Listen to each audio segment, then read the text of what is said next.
29 अक्टूबर 2005 सुबह के लगभग 10:45 दिल्ली की सड़कें रोज की तरह भीड़ से भरी थीं। दिवाली से ठीक एक दिन पहले का दिन था। बाजारों में रौनक थी, लोग खरीदारी में मशगूल थे, बच्चे पटाखों की दुकान पर खड़े थे और हर तरफ त्योहार का उत्साह था।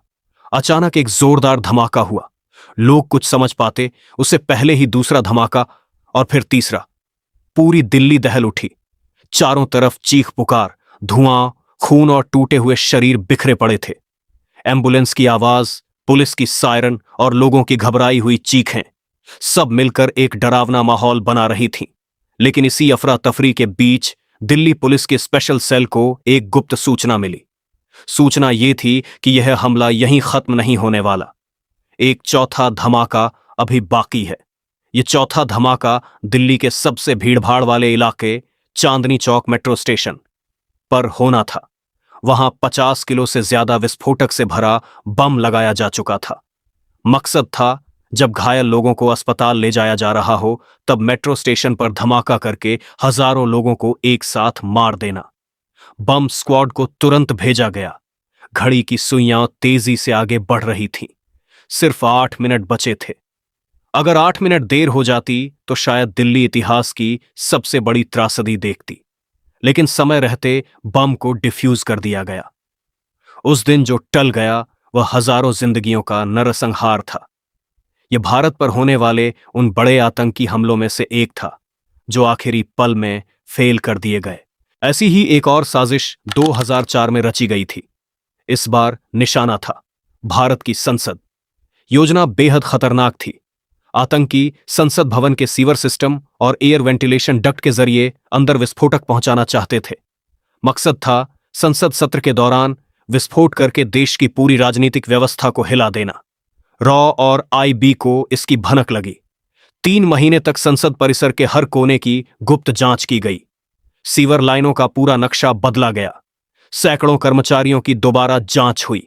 जांच में पता चला, अगर यह हमला सफल होता तो एक ही पल में 300 से ज्यादा सांसद मारे जाते और भारत पाक युद्ध की शुरुआत हो सकती थी।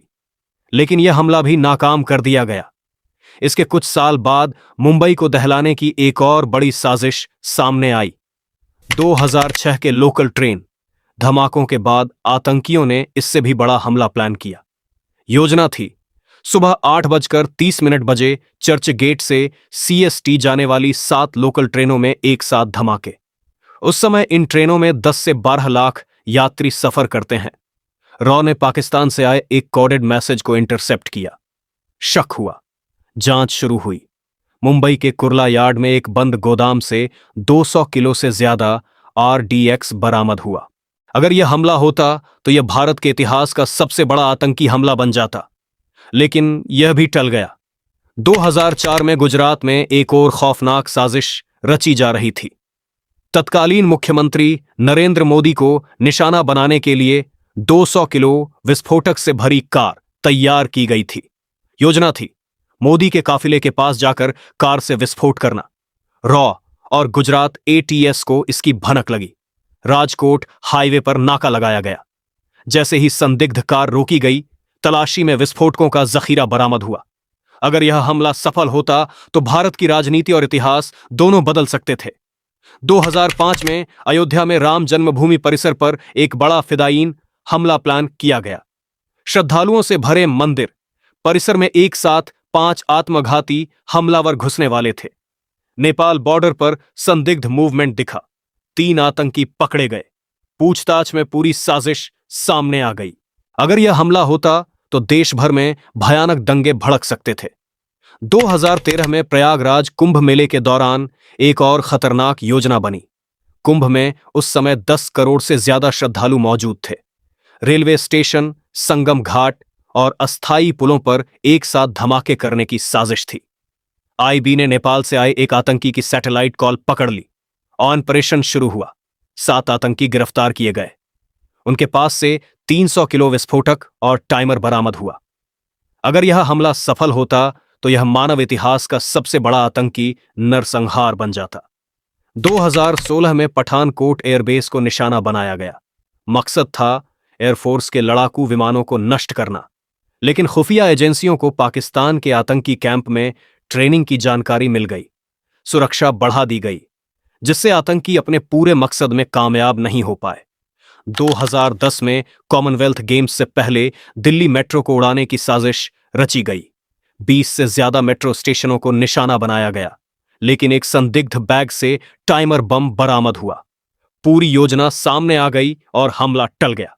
2017 में अमरनाथ यात्रा के दौरान श्रद्धालुओं से भरी बसों पर हमला करने की योजना थी।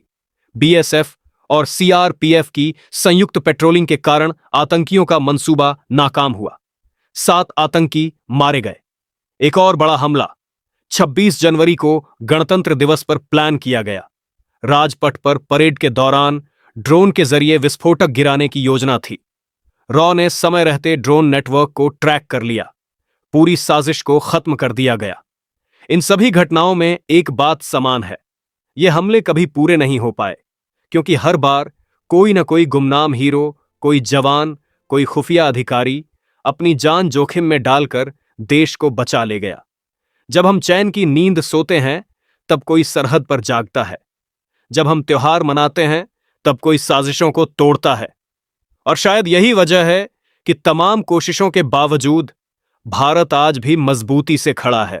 अगर आपको ऐसी सच्ची और अनसुनी कहानियां जानना पसंद है, जो इतिहास के छुपे हुए पन्नों से निकलकर सामने आती हैं, तो इस वीडियो को लाइक कीजिए और ऐसे ही रोमांचक और गहरी रिसर्च वाली डॉक्यूमेंट्री देखने के लिए हमारे चैनल को सब्सक्राइब जरूर करें, क्योंकि अगली कहानी शायद इससे भी ज्यादा चौंकाने वाली हो।